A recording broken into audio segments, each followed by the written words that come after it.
ನಿನ್ನೆ ಮಾಧ್ಯಮಗಳಲ್ಲಿ ಜಮೀರ್ ಅಹಮದ್ ಸರ್ ಅವರ ವಿಚಾರ ಒಂದು ಚರ್ಚೆ ಆಗ್ತಿದೆ. ನಾನು ರಾಜ್ಯದ ಜನತೆಗೆ ಹೇಳಕ್ಕೆ ಇಷ್ಟಪಡ್ತೀನಿ, ಜಮೀರ್ ಅಹಮದ್ ಸರ್ ಅವರ ಪಾತ್ರ ಇದರಲ್ಲಿ ಏನೇನೂ ಇಲ್ಲ. ಅದು ನಡೆದಿರೋ ವಿಚಾರ ಏನು ಅಂತ ತಮಗೆ ಸ್ಪಷ್ಟಪಡಿಸ್ತೀನಿ. ಸರ್, ಚಿಕ್ಕಬಳ್ಳಾಪುರದಲ್ಲಿ ಪೆರೇಸಂದ್ರ ಅಂತ ನನ್ನ ವಿಧಾನಸಭಾ ಕ್ಷೇತ್ರ, ಅವರು ಕೆಲವು ರೈತರ ಹತ್ರ ಜೋಳ ತಗೊಂಡು ಒಂದು 2 ಕೋಟಿ ರೂಪಾಯಿ ಅಷ್ಟು ಜೋಳವನ್ನು ಹೈದರಾಬಾದ್ ಮೂಲದ ಅಕ್ಬರ್ ಮತ್ತು ತಂಡದವರಿಗೆ ಅವ್ರು ಜೋಳ ಮಾರಿರ್ತಾರೆ. 3 ಜನಕ್ಕೆ ಜೋಳದ ಕಿಟ್ಟಿಯವರು ಅಕ್ಬರ್ ಅವ್ರ ಹತ್ರ ಅದು 2 ಕೋಟಿ ರೂಪಾಯಿ ಕಾಸು ಕೊಡು ಅಂದರೆ ಅವ್ರು ನಾಳೆ ಕೊಡ್ತೀವಿ ನಾಳಿದ್ದು ಕೊಡ್ತೀವಿ ಅಂತ ವಿಳಂಬ ಆಗುತ್ತೆ. ಅದಾದಮೇಲೆ ಆ ಘಟನೆ ಸ್ಥಳೀಯ ಪೊಲೀಸರ ಗಮನಕ್ಕೆ ಬರುತ್ತೆ. ಅಕ್ಬರ್ ಅವ್ರ ವಿರುದ್ಧ ಚೀಟಿಂಗ್ ಕೇಸ್ ಹಾಕ್ತಾರೆ. A1 A2 A3 ಆಗಿ 3 ಜನನೂ ಬುಕ್ ಮಾಡ್ತಾರೆ. ಒಬ್ಬರನ್ನ ಅರೆಸ್ಟ್ ಮಾಡಿ ಜೇಸಿಗೂ ಕಳಿಸ್ತಾರೆ. ಅವ್ರು ಬೇಲ್ ಮೇಲೆ ಆಚೆ ಬರ್ತಾರೆ.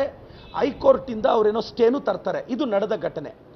ಇವಾಗ ಏನು ಮಾಡ್ತಾರೆ ಅವ್ರ ವರ್ತಕರು, ಅವ್ರಿಗೆ ಪರಿಚಯ ಇರೋರೊಬ್ಬರ ಜೊತೆ ಜಮೀರ್ ಸರ್ ಹತ್ರ ಹೋಗಿ, ಸರ್ ನಾವು ದುಡ್ಡು ಕೊಡ್ತೀವಿ, ಸ್ವಲ್ಪ ಟೈಮ್ ಕೊಡಿಸಿ ಅಂತ ಕೇಳ್ತಾರೆ. ಅಲ್ಲಿ ಜೋಳದ ಕಿಟ್ಟಿಯವ್ರಿಗೆ ಮೋಸ ಮಾಡಬೇಕು ಅಂತಲೂ ಏನೂ ಇಲ್ಲ, ಅವ್ರಿಗೆ ತೊಂದರೆ. ಪಾಪ ಯಾರೇ ಒಬ್ಬರು ಮಿನಿಸ್ಟರ್ ಹತ್ರ ಹೋಗಿ ಅಣ್ಣ ಸ್ವಲ್ಪ ಟೈಮ್ ಕೊಡ್ಸೋಣ ಅಂತ ಕೇಳಿದ್ರೆ, ಹಂಗೆ ಜಮೀರ್ ಸರ್ ಹತ್ರ ಹೋದಾಗ ಜಮೀರ್ ಸರ್ ಫೋನ್ ಮಾಡಿ ಸ್ವಲ್ಪ ಟೈಮ್ ಕೊಡಿಸು ಬ್ರದರ್, ಅವರಿಬ್ಬರಿಗೂ ಕ್ಲಿಯರ್ ಮಾಡಿಸ್ತೀನಿ ಅಂತ ಹೇಳ್ತಾರೆ. ಇದರಲ್ಲಿ ಜಮೀರ್ ಸಾಹೇಬ್ರ ತಪ್ಪೇನೂ ಇಲ್ಲ. ಇಲ್ಲಿ ಜೋಳದ ಕಿಟ್ಟಿಯವ್ರಿಗೂ ನ್ಯಾಯ ಕೊಡಿಸ್ತೀವಿ, ಅಕ್ಬರ್ ಅವರಿಂದ ಬರಬೇಕಾಗಿರೋ ಹಣವನ್ನು ಅವ್ರಿಗೆ ವಾಪಸ್ ಬರಂಗೂ ನಾವು ಮಾಡ್ತೀವಿ. ಸೊ ಜಮೀರ್ ಸಾಹೇಬ್ರ ಮೇಲೆ ಈ BJP JDS ಅವರು ಇಲ್ಲ ಸಲ್ಲದ ಆರೋಪ ಮಾಡ್ತಾ ಇದ್ದಾರೆ. ಇದರಲ್ಲಿ ಜಮೀರ್ ಸಾಹೇಬ್ರ ಪಾತ್ರ ಎಳ್ಳಷ್ಟು ಇಲ್ಲ. ಈ ವಿಚಾರವನ್ನು ನಾವೆಲ್ಲ ಸಾಲ್ವ್ ಮಾಡ್ತೀವಿ. ನಾವು ರೈತರ ಪರ ಇದ್ದೀವಿ, ಜಮೀರ್ ಸಾಹೇಬರು ರೈತರ ಪರ ಇದ್ದಾರೆ. ನಾನೇ ಒಂದು MLA ಗೆ ಯಾರಾದರೂ ಬಂದು ಅಣ್ಣ ಒಂದು ಸ್ಟೇಷನ್ಗೆ ಒಂದು ಮಾತು ಹೇಳೋಣ, ಸ್ವಲ್ಪ ಟೈಮ್ ಕೊಡ್ಸಕ್ಕೆ ಕೇಳೋಣ ಅಂದರೆ ಸಹಜವಾಗಿ ಹೇಳ್ತೀವಿ. ಇಲ್ಲಿ ನಮ್ಮ ಜಮೀರ್ ಸಾಹೇಬ್ರ ಬಗ್ಗೆ ದಯವಿಟ್ಟು BJP JDS ಅವರು ಇಲ್ಲ ಸಲ್ಲದ ಆರೋಪ ಮಾಡೋದು ನಿಲ್ಲಿಸಬೇಕು ಅಂತ ಕೇಳ್ತೇನೆ ಸರ್.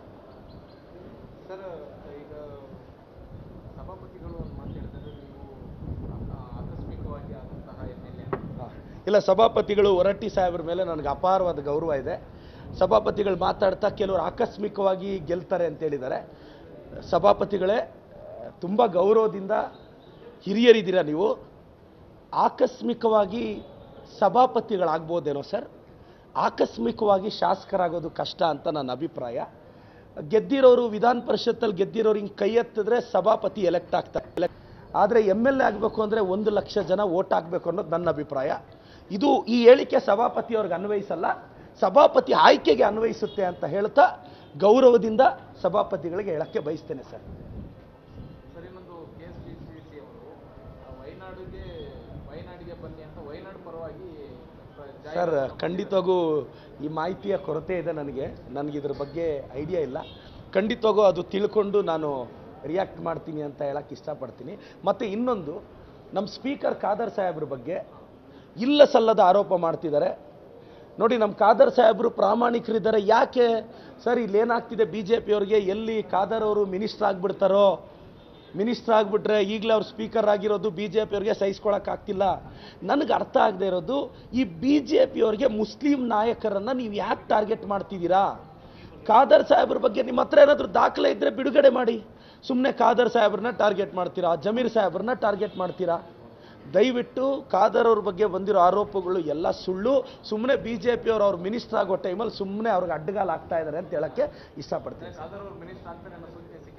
ಇಲ್ಲ, ಜನರಲ್ ಆಗಿ ನಮಗೆಲ್ಲ ಅಲ್ಲ ಮಿನಿಸ್ಟರ್ ಆಗಬೇಕು ಅನ್ನೋದು ನನ್ನ ಆಸೆ ತಾನೆ. ನನಗೆ ತನ್ವೀರ್ ಸೇಠ್ ಸಾಹೇಬರು ಮಿನಿಸ್ಟರ್ ಆಗಬೇಕು, ರಿಜ್ವಾನ್ ಅರ್ಷದ್ ಅವರು ಮಿನಿಸ್ಟರ್ ಆಗಬೇಕು, ಖಾದರ್ ಸಾಹೇಬರು ಮಿನಿಸ್ಟರ್ ಆಗಬೇಕು, ಜಮೀರ್ ಅಹಮದ್ ಸರ್ ಮಿನಿಸ್ಟರ್ ಆಗಬೇಕು. ನನಗೆ ಆಸೆ ಇದೆ, ವ್ಯಕ್ತಪಡಿಸೋದ್ರಲ್ಲಿ ತಪ್ಪೇನಿದೆ? ಅಂದರೆ ನನ್ನ ಆಸೆ ಇದು. ಬಟ್ ಅವ್ರಿಗೂ ಒಂದು ಅವಕಾಶ ಬರೋ ಟೈಮಲ್ಲಿ ಸುಮ್ಮನೆ ಫಾಲ್ಸ್ ಎಲಿಗೇಷನ್ ಮಾಡೋದು ತಪ್ಪು ಅನ್ನೋದು ನನ್ನ ಅಭಿಪ್ರಾಯ ಸರ್. ನಿರ್ಭೀತ, ನಿಷ್ಪಕ್ಷಪಾತ, ವಿಶ್ವಾಸಾರ್ಹ ಸುದ್ದಿಗಳಿಗೆ ಮತ್ತೊಂದು ಹೆಸರಾಗಿರುವ ನ್ಯೂಸ್ 18 ಕನ್ನಡ ಈಗ ಆಪ್ನಲ್ಲೂ ಲಭ್ಯವಿದೆ. ದಯವಿಟ್ಟು ಇಲ್ಲಿರುವ QR ಕೋಡ್ ಸ್ಕ್ಯಾನ್ ಮಾಡಿಕೊಂಡು ಆಪ್ ಡೌನ್ಲೋಡ್ ಮಾಡೋದಕ್ಕೆ ಮರಿಬೇಡಿ. ನಿಮ್ಮ ಬೆಂಬಲ ಹೀಗೆ ಸದಾ ನಮ್ಮೊಂದಿಗಿರಲಿ. ಧನ್ಯವಾದ.